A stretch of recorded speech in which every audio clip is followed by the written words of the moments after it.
بسم اللہ الرحمن الرحیم۔ باب بنیان الکعبہ، حدیث نمبر 3830 3830۔ پڑھو بھی، کس ساتھی نے پڑھنا ہے؟ اور صفحہ نمبر 1720 مکتبہ بشرا کا، بولو۔ بسم اللہ الرحمن الرحیم۔ اس کو آپ نے کیا پڑھا؟ وَبِهِ قَالَ حَدَّثَنَا۔ ہمارے ہاں دیار عجم میں وَبِهِ قَالَ حَدَّثَنَا بولتے ہیں۔ جب اللہ تعالیٰ اپنے رحمت سے مجھے حرمین لے گیا تو وہاں بھی کلاسیں لگتی ہیں بخاری مسلم وغیرہ کے حرم شریف میں، تو تبرک کے لیے میں وہاں بیٹھا تھا، تو وہ پڑھتے تھے طلباء وَبِهِ إِلَيْهِ قَالَ حَدَّثَنَا۔ وَبِهِ قَالَ أي وَبِالسَّنَدِ الْمُتَّصِلِ مِنِّي إلى المصنف قال حدثنا، لہذا اس کے لحاظ سے تو الہی آنا چاہیے کہ وہ سند متصل جو مجھ سے لے کر پڑھنے والا مثلا طالب علم پڑھ رہا ہے، یہ کہہ رہے ہیں مجھ سے سند متصل جا رہی ہے إلى المصنف امام بخاری تک، یہ سند متصل کرنے کے بعد قال یعنی قال الامام البخاری قال المصنف حدثنا ابو النعمان، کیونکہ اس کی سند مجھ نقارہ سے متصل ہے، میری اگلے سے ایسے ہوتے ہوتے امام بخاری تک پہنچتی ہے، تو میں یہی مناسب سمجھوں گا کہ اب وَبِهِ قَالَ کی بجائے وَبِهِ إِلَيْهِ قَالَ بولا کریں، کیونکہ یہ زیادہ واضح ہے۔ وَبِالسَّنَدِ الْمُتَّصِلِ مِنِّي إِلَيْهِ قَالَ أي إلى المصنف قال أي قال المصنف۔ چلیں وَبِهِ إِلَيْهِ قَالَ حَدَّثَنَا أَبُو النُّعْمَانِ قَالَ حَدَّثَنَا حَمَّادُ بْنُ زَيْدٍ عن عمرو بن دينار۔ چلیں ترجمہ کریں، حدیث ہو گئی۔ عمر بن دینار، ہمیں شروع پہلے کچھ سبقوں میں تو شروع سے ترجمہ کیا کریں، ہمیں ابو النعمان نے حدیث بیان کی۔ ہمیں ابو النعمان نے حدیث بیان کی، وہ کہتے ہیں کہ ہمیں حماد بن زید نے عمر بن دینار سے روایت کر کے بیان کی اور عبید اللہ بن ابی یزید سے۔ چلیں یہ اس نے ترجمہ کیا ہے حدثنا ابو النعمان، جو نسخہ آپ کے پاس ہے صحیح بخاری کا بشرا والوں کا، اس میں حدثنا پورا لکھا ہوا ہے۔ عام طور پر جو قدیم کتابیں چل رہی ہیں احادیث کی، اس میں حدثنا کا مخفف لکھا ہوتا ہے، صرف ثنا سا نون لفنا، یعنی حدہ کا لفظ پیچھے نہیں ہوتا، کیونکہ یہ بار بار استعمال ہوتا ہے، اس لیے وہ حدثنا پورا لکھنے کے بجائے ثنا، اور یہ لفظ بھی نا کے بجائے ہوتا ہے، بتایا تھا میں آپ کو، کی بجائے نہیں ہوتا، کی بجائے کے بجائے کے بجائے ہوتا ہے، یہ جملہ ہے، کی بجائے کے بجائے کے بجائے ہوتا ہے، سمجھ گئے؟ لفظ کی بجائے نہیں ہوتا بلکہ اس کے بجائے کے بجائے ہوتا ہے۔ حدثنا ابو النعمان، یہ نیچے لکھا ہوا ہے ترجمہ میں، محمد بن الفضل قال حدثنا حماد بن زید بن درہم، آگے عن عمرو بن دینار وعبید اللہ بن ابی یزید قال، دیکھیں پہلے آیا ہے حدثنا اور آگے آیا ہے عن۔ جو حدیث حدثنا سے بیان ہو اس کو کہا جاتا ہے صیغہ تحدیث سے حدیث بیان کی ہے، اور جو حدیث عن سے بیان ہو اس کو کہتے ہیں صیغہ عنعنہ سے حدیث بیان ہوئی ہے، اور جو عنعنہ سے حدیث بیان ہو اس کا درجہ حدثنا سے کم ہوتا ہے، لیکن یہ ضروری نہیں کہ جہاں حدیث میں عن آ جائے وہ حدیث ضعیف ہوتی ہے، یہ بات نہیں ہے، البتہ بعضوں کا عنعنہ بھی مضبوط ہوتا ہے، اس میں بھی وضاحت تفصیل ہے کہ فلاں اگر فلاں سے حدیث عنعنہ کے طور پر روایت کرے، یہ دیکھا جائے گا معنعن کون ہے، یہ عنعنہ کیا کس نے ہے، تو بعض دفعہ اس کی اپنی قوت درجے کی وجہ سے اس کا عنعنہ جب فلاں راوی سے کر رہا ہو تو بالکل ٹھیک ہوتا ہے، بعض جگہ عنعنہ سے روایت پہ اثر پڑتا ہے، کیونکہ عن کا مطلب یہ ہے کہ اس نے اس سے روایت بیان کی، اس سے کیسے روایت بیان کی، اس نے اس کو لکھ کر دی، اس نے زبانی بتائی، کسی کے ذریعے سے اس تک حدیث پہنچائی، یہ ساری باتیں اس میں شامل ہیں نا، اس نے فلاں سے یعنی ذکر روا هذا الحدیث عن فلان، مثلا فلاں سے حدیث بیان کی ہے، جو سے کا لفظ آیا پھر تو بہت احتمالات پیدا ہونا شروع ہو گئے، تو اس لیے عن کا درجہ کمزور ہوتا ہے لیکن ہر جگہ بھی نہیں ہوتا۔ اتنا آپ کو معلوم ہونا چاہیے کہ حدیث معنعن ہوتی ہے جو عن سے بیان کی جائے. عن عمرو بن دینار، نیچے اس کا ترجمہ لکھا ہوا المکی. اچھا المکی السابق لکھا ہوا ہے. سابق کا کیا مطلب؟ ہاں سبقت السابق الذي سبق تعریفہ، یعنی اس کا تذکرہ پہلے گزر چکا ہے. وعبید اللہ بن ابی یزید، عبید اللہ بن ابی یزید مولا اہل مکہ، قالا، یہ آخری دو راوی کہتے ہیں. قالا میں انہوں نے کہا لم یکن علی عہد النبی حول البیت حائط. یہاں یہ کہتے ہیں عمرو بن دینار اور عبید اللہ بن ابی یزید کہ حضور صلی اللہ علیہ وسلم کے زمانے میں بیت اللہ کے گرد دیوار نہیں تھی. نیچے دیکھو علامہ سہارنپوری کا حاشیہ، لم یکن ھذا مرسل، یہ روایت مرسل ہے. وقیل منقطع لأن عمرو بن دینار وعبید اللہ من صغار تابعین، یہ تو بالکل چھوٹے تابعوں میں سے ہیں اور یہ روایت بیان کریں کہ حضور کے زمانے میں ایسا تھا، لہذا یہ تو انہوں نے تو صحابہ میں سے بھی کوئی چند ایک کو دیکھا ہوگا چونکہ چھوٹے درجے کے تابعین میں سے ہیں. پھر وہ صحابہ نے جن صحابہ کو انہوں نے دیکھا وہ ہے کہ یہ چھوٹے صحابی ہونے کی وجہ سے ان کا تو زمانہ ذرا دور کا ہوگا، تو انہوں نے ایک راوی در راوی چھوڑا ہوگا بظاہر. انقطاع آ گیا. اللہ کے نبی صلی اللہ علیہ وسلم کے زمانے میں یہ دیوار نہیں تھی، وہ نماز پڑھا کرتے تھے بیت اللہ کے ارد گرد. اچھا آگے لکھا اما قولو کہ حتی کان عمر فمنقطع فانہما لم یدرک عمر ایضا، حضرت عمر کا زمانہ تو انہوں نے بالکل پایا ہی نہیں ہے. یہ تو پکی بات ہے، چھوٹے درجے کے تابعی ہیں. چھوٹے درجے کے تابعی کا یہ مطلب نہیں ہے کہ جو ہے نا وہ عمر چھوٹی تھی یا قد چھوٹا تھا. تابعین کو جو مراتب ہیں اس میں ان کا مرتبہ چھوٹا بنتا ہے، اور جیسے جیسے زمانہ نبوت دور ہوتا گیا تو تابعین کے زمانے میں بھی، تابعین کے درجے میں بھی من وجہ کمزوری آتی گئی. تو حضرت عمر کا زمانہ ہوا فبنا حولہ حائطا، حضرت عمر نے اپنے زمانے میں اس کے گرد دیوار بنا دی. ہمارے زمانے میں آپ میں سے کوئی حرم گیا؟ آپ دو ماشاءاللہ. کس سن میں گئے آپ؟ چلے باہر سبق کی بات یہ ہے حتی کان عمر فبنا حولہ حائطا، بیت اللہ کے ارد گرد کھلی جگہ ہوتی تھی، یعنی گھر ہوتے تھے چاروں طرف. لوگ گھر سے نکلتے تھے سیدھا بیت اللہ مطاف میں پہنچ جاتے تھے، آگے کوئی دیوار شوار نہیں تھی. تو حضرت عمر نے اپنے زمانے میں پھر دیوار بنائی، پھر دیوار سے گزر کے آگے جائیں گے. حضرت قال عبید اللہ، یا عبید اللہ نے کہا، اور اس عبید اللہ سے مراد وہ عبید اللہ ہے جو اوپر سند میں ہے. عبید اللہ بن ابی یزید نے کہا جدرہ قصیر، اس کی دیوار چھوٹی تھی. فبناہ ابن الزبیر، پھر عبداللہ بن زبیر نے اس کو بنایا، یعنی ای مرتفعا طویلا. عبداللہ کی بات بھی قسطلانی میں ہے اور مرتفعا طویلا بھی قسطلانی میں.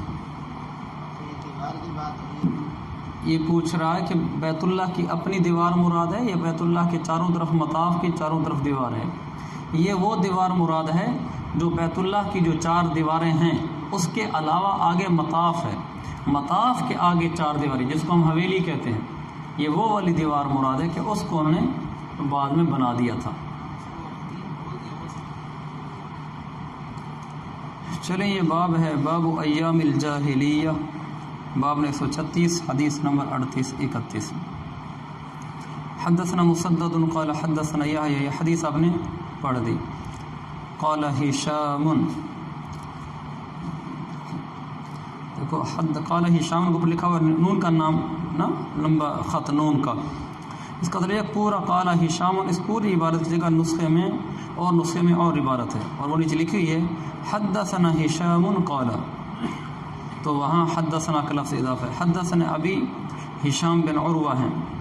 حدثنا ابی عن عائشہ، یا عروہ حضرت عائشہ کے بھانجے ہیں. قالت کان عاشوراء یوم تصومہ قریش فی الجاہلیہ، عاشوراء کا دن ایسا ہے کہ جس کا قریش بھی روزہ رکھتے تھے زمانہ جاہلیت میں، اور حضور صلی اللہ علیہ وسلم بھی رکھتے تھے. جب آقا علیہ السلام مدینہ طیبہ تشریف لے تو آپ نے بھی پھر عاشوراء کا روزہ رکھا اور عاشوراء کا روزہ رکھنے کا حکم بھی دیا.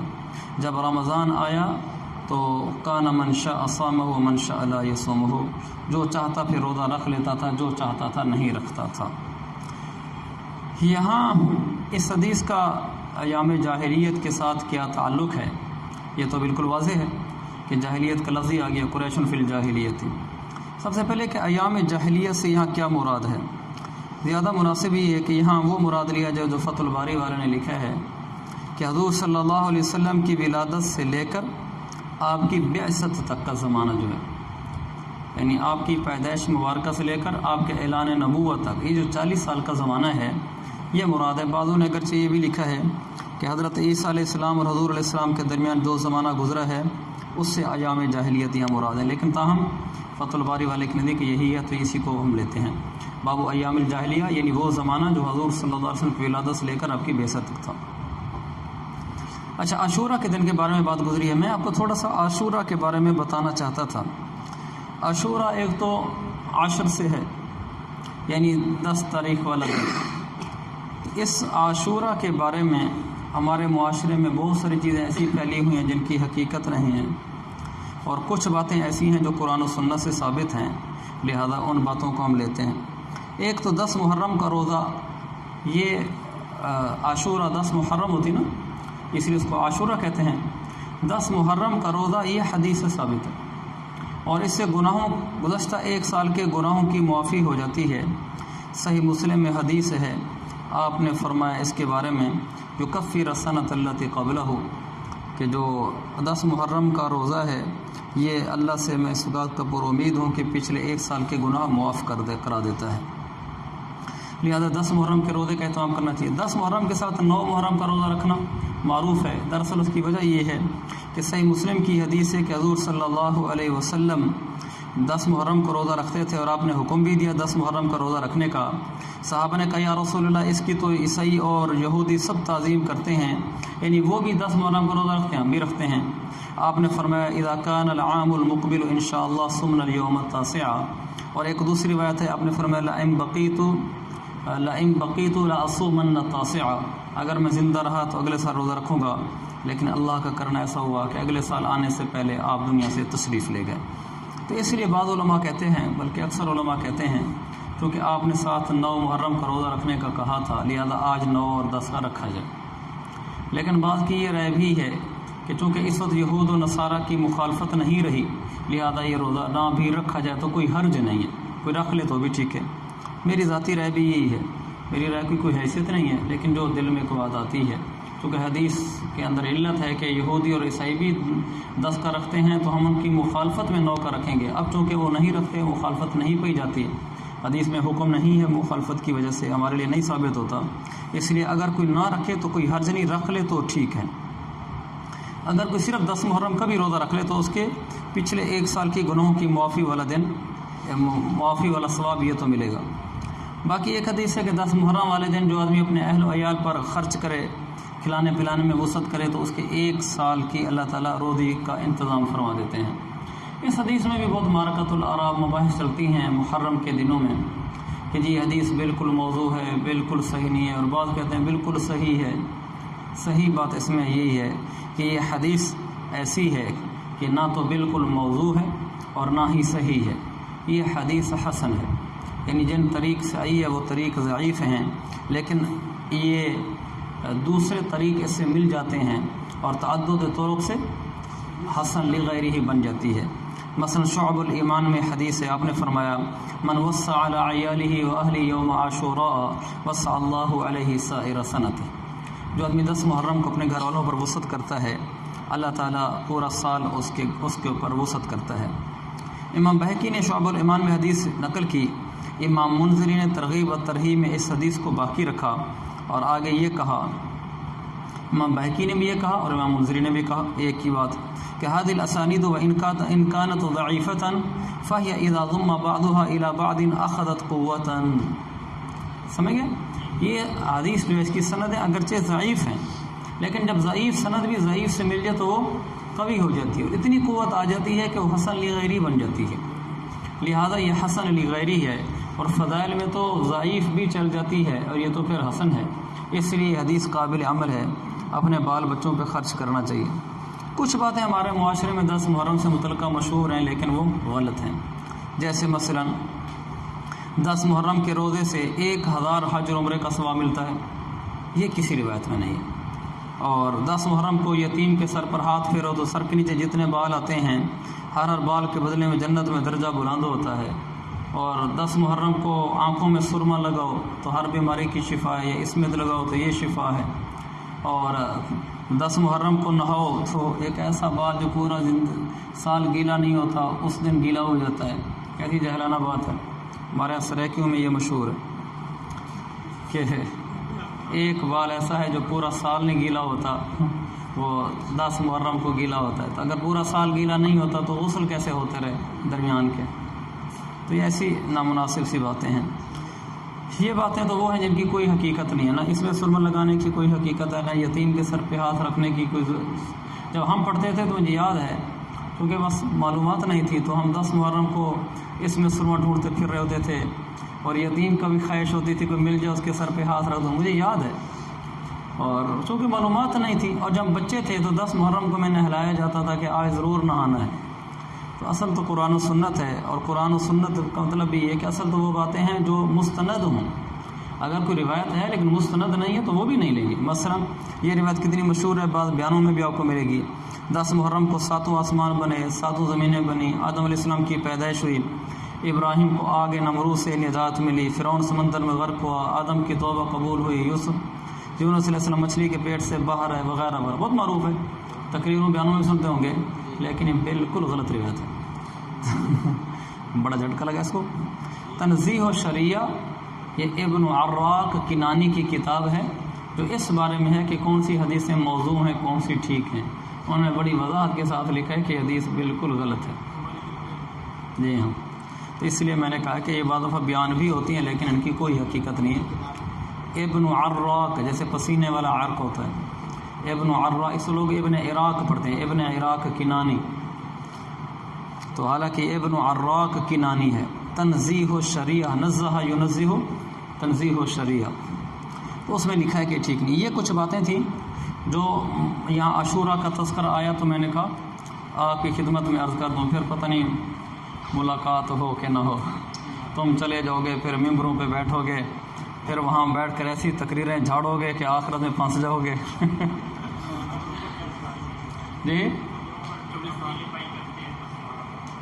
ہاں، یہ کہتے ہیں قبروں کی لپائی کرتے ہیں 10 محرم کو، اس کی بھی کوئی حقیقت نہیں ہے کہ 10 محرم کو لپائی کی جائے۔ لوگوں نے چونکہ اگر لازمی نہ سمجھا جائے تو کوئی حرج بھی نہیں، آپ قبر کی لپائی کر سکتے ہیں اس لیے کہ نشان نہ مٹے، اگر مٹ جائے تو کوئی حرج نہیں ہے۔ لیکن اگر کوئی رکھتا ہے مجھے والد کی، بزرگ کی، شیخ زاد کی قبر باقی رہے تاکہ میں اس پہ آیا کروں، اور قبرستان پہ آنے سے تو ممانعت نہیں ہے، ہاں باقی غلط طریقوں سے آنے سے ممانعت ہے کہ وہاں رونا دھونا ہو اور جو کچھ آج کل بعض مزاروں پر ہو رہا ہے وہ منع ہے۔ ورنہ کنت نہیتکم عن زیارت القبور فزوروها، میں نے تمہیں قبروں کے زیارت سے روکا تھا اور تم اب زیارت کیا کرو قبروں کی، جایا کرو قبرستان۔ فإنها تذکر الآخرہ، آخرت کو یاد دلاتی ہے، اور آدمی خاص طور پر والدین کی قبر پہ جاتا ہے تو یہ بھی ہوتا ہے۔ تو خیر قبروں کی لپائی کرنا فی نفسی ہی جائز ہے اس حد تک تاکہ اس کا نشان باقی رہے، لیکن ایک بلشت سے اوپر نہ ہو اس کی اونچائی۔ سطح زمین سے قبر کی بلشت قبر کی اونچائی ایک بلشت سے زیادہ نہ ہو۔ اونٹ کی کوہان کا حکم ہے شریعت میں، تو تقریباً ایک بلشت ہی بنتی ہے۔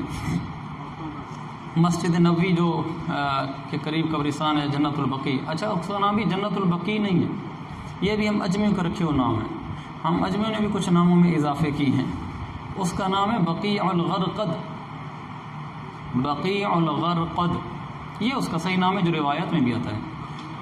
غرقد، غین را قاف دال، غرقد ایک پودا ہے، بقیع زمین کے ٹکڑے کو کہتے ہیں۔ اس جگہ پہ غرقد کے پودے ہوا کرتے تھے تو یہاں قبرستان بن گیا، تو وہ اس کو کہتے تھے بقیع الغرقد۔ پھر بقیع الغرقد سے ایسا اس کو بقیع کہنے لگے، پھر ہم اجمیوں نے ماشاءاللہ تھوڑا سا اس کے ساتھ اضافہ کر دیا، جنت البقیع کر دیا، تو وہ اپنی طرف سے جنت ایسی جو قبرستان المعلا ہے وہ بھی المعلا ہے اس کا نام، جنت المعلا تو نہیں ہے، ہم نے اس کو جنت ساتھ ملا دیا۔ تو اس طرح کے اضافے جی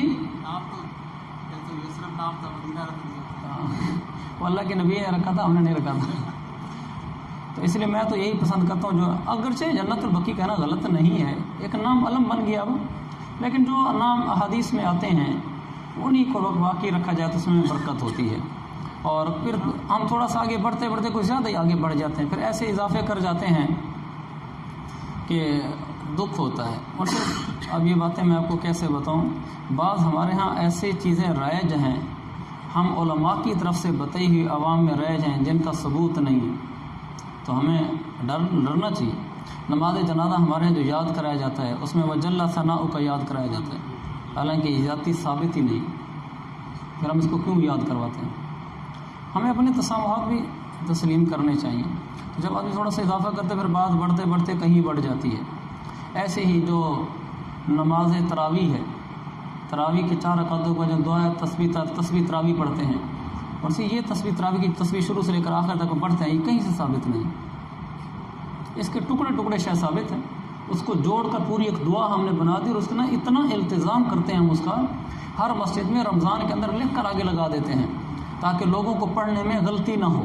یہ لازمی چیز ہے تو اہتمام ہو رہا ہے، اور لوگ اسی کو یاد کر رہے ہوتے ہیں، حالانکہ اس پوری مجموعی دعا کے اس طریقے سے کہیں سے ثبوت نہیں ہے۔ ہم نہیں لوگوں کو سکھائیں گے، یہ تو میرا ریکارڈنگ والا سبق جو ہے نا وہ علماء کے لیے، اس لیے میں بات کر رہا ہوں، ورنہ عوام میں یہ باتیں بتائیں گے تو فتنے کھڑے ہو جائیں گے۔ چینل پہ جب وہ آگے آتا ہے نا بخاری کا سبق ہے، وہ صرف مدرسے والے سنتے ہیں، باقی وہ جو شروع میں سنے گا مرسل ہے، روایت منقطع ہے، اس کو سمجھ ہی کچھ نہیں آنی، وہ کہے گا کہ ہماری زبان ہی نہیں، اس لیے چینل پہ گرجے کلیپ جائے گا لیکن عوام نہیں سنیں گے اس کو۔ تو اس لیے یہ باتیں دکھ کی تو ہیں۔ میرا ذاتی ذوق اور مذاق اور مزاج یہ ہے، میں بچہ ہوں علمی لحاظ سے کوئی شک نہیں، لیکن میرا ذاتی خیال ہے کہ ہمیں وہ رکھنا چاہیے جو قرآن و سنت سے ثابت ہے، بس جو ثابت نہیں ہے تساموں سے کہیں سے ہو ہی گئی ہے داخل، تو اکابر کی شان میں نعوذ باللہ حاشا وکلا، بد زبان بھی نہیں ہونا چاہیے، بدگمان بھی نہیں ہونا چاہیے۔ لیکن خود البت ایسے ہی جنازہ کا جو درود شریف ہے، اس کی میں تحقیق سے تو نہیں کہہ سکتا، پچھلی میری دونوں باتیں تحقیق کے ساتھ ہیں، میرے خیال میں یہ بھی کسی روایت سے ثابت نہیں، یہ جو مجھے تو بات بھی نہیں ہو اللہم صلی وسلم وبارکتا ورحمتا وترحمتا علی ابراہیم، مثل اس طرح ہے، غالباً یہ کہیں سے ثابت نہیں۔ کما صلیت وسلم، ایسے ہی ہماری جو دعا ہے اذان کے بعد کی، اس میں والدرجۃ الرفیع، یہ ثابت نہیں ہے، ہاں، اور اتنا ہم ان کو یاد بھی کرواتے رہتے ہیں، آگے بتاتے ہیں والدرجۃ الرفیع کی اضافی ایک اور بھی لفظ اس میں وارزقنا شفاعتہ یوم القیامہ، یہ ثابت نہیں ہے، اور ہم اس کو اضافے کے ساتھ چالو بھی رہے ہیں، بچوں کو بھی یاد کرا رہے ہیں۔ ہاں، یہ بسم اللہ وعلی برکۃ اللہ، یہ واو کے بغیر ہے، اللہ کے بغیر ہے، بسم اللہ و برکۃ اللہ۔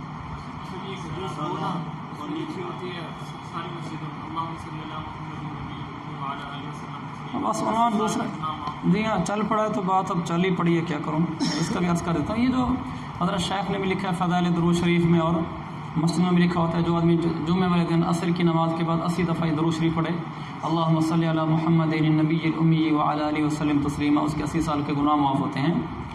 اس میں اگرچہ اختلاف ہے، مجھے اس کا ایک انکار نہیں ہے، لیکن میرا خود ذاتی میلان اسی طرف ہے۔ حضرت مولانا نور البشر صاحب برکاتہم علم حدیث کے میدان میں کوئی تعارف کے محتاج ہستی نہیں ہے ہمارے پاکستان کی، ان کے دارالافتاء جامعہ مہد عثمان العفان سے جو تحقیقی فتویٰ اس پر شائع ہوا ہے، مجھے اسی پر اعتماد ہے کہ یہ کسی مستند سند سے ثابت نہیں ہے ثابت، اس کی سند مستند کیا سند آگے ثابت ہی نہیں ہوتی، لہذا میرا ذاتی وجدان رجحان اسی فتوے کی طرف ہے اور اسی تحقیق کی طرف ہے کہ یہ یہ درود شریف اس فضیلت کے ساتھ ثابت نہیں۔ ویسے درود ہے پڑھیں اللہ کے نبی پر، لیکن جب آپ کسی فضیلت کے اعتقاد کے ساتھ پڑھتے ہیں کہ اس کے پڑھنے پر یہ ملتا ہے، وہ تو صرف اللہ کے نبی بتا سکتے ہیں کہ اس پر کیا ملتا ہے، وہ تو صرف وہی کا راستہ بچ جاتا ہے، تو وہ پھر اگر حدیث نہیں ہے تو پھر کہنا غلط ہے۔ بعض یہ بھی فضلاء غلطیاں کرتے ہیں، حدیث بیان کرتے شروع میں یہ نہیں کہتے حضور نے فرمایا، کہتے میں نے یہ تو نہیں کہا اللہ کے نبی نے فرمایا، لہٰذا میرے پر وعید نہیں آئے گی۔ آپ بات ہی ایسی بیان کر رہے ہیں جو بات آپ خود بیان ہی نہیں کر سکتے، مثلا آپ یہی کہتے ہیں کہ یہ درود شریف جو آدمی پڑھے گا اس کے پچھلے 80 سال کے گناہ معاف ہوں گے، یا تو آپ حدیث تک سے آپ تک بات پہنچ چکی ہے، آپ نے اپنی طرف سے گھڑی ہے، اب یہ کہ جی میں نے نبی کا نام تو لیا نہیں، اگر نبی کا نام نہیں لیا تو پھر آپ کو کس نے 80 سال کا کس نے بتایا؟ کوئی یوں کہتی جنت میں یہ ہو رہے ہیں اور ایسا ہے فلاں ہے، پھر کہ میں نے ساتھ حدیث کا لفظ نہیں کہا تھا، لہٰذا اگر حدیث ٹھیک بھی نہیں ہو تو مجھے کوئی گناہ نہیں، آپ کو کس نے بتایا جنت میں نوروں کے بارے میں؟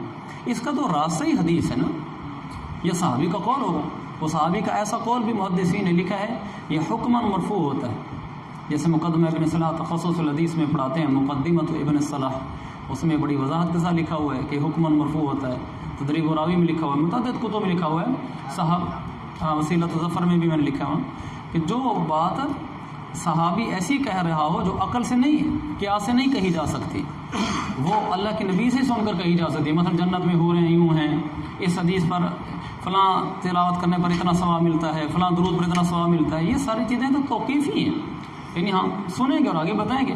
صحابی اگر اللہ کے نبی کا نام نہ بھی لے تو بھی حکم مرفوع ہوتا ہے وہ، لہٰذا یہ غلطی بھی نہیں کرنی چاہیے جی میں نے خود اصل میرے ساتھ پیش ہے اس لیے مجھے بعد نے کہا جی ہم حدیث کہہ کر نہیں بیان کرتے، ہم ویسے ہی بیان کر دیتے ہیں۔ وہ سمجھتے ہیں کہ شاید ہم اس وعید سے باہر نکل جائیں گے کہ من قال علی ما لم اقل فلیتبوأ مقعدہ من النار، یہ بات تو ہو ہی حدیث سے سکتی، لوگ خود بخود سمجھ جائیں گے یہ حدیث میں ہے، آپ کے کہنے نہ کہنے کا کیا فرق پڑتا ہے۔ اور یاد رکھو جو حدیث موضوع ہو اس حدیث کو، من گھڑت حدیث کو بیان کرنا حرام ہے، جیسے دوسرے حرام کام کرنے سے انسان ڈرتا ہے ایسے من گھڑت حدیث بیان کرنا بھی حرام ہے۔ من گھڑت حدیث بیان کرنے کی صرف ایک گنجائش ہے کہ حدیث کے من گھڑت ہونے کو بتانے کے لیے بیان کیا جائے بس، یعنی زبان سے حدیث نکلنی نہیں چاہیے وہ، لیکن یہ بتانے کے لیے بھی یہ موضوع ہے، یہ من گھڑت ہے، یہ بتانے کے لیے۔ آج کل تو متعدد خطیب اس بات کو ناپسند کرتے ہیں کہ ان کو بتایا جائے حدیث موضوع ہے، اس لیے کہ موضوع حدیثیں چٹپٹی ہوتی ہیں کیونکہ وہ خود بنائی گئی ہوتی ہیں، الفاظ میں بڑا وہ بناؤ جوڑ ربط، اور ہاں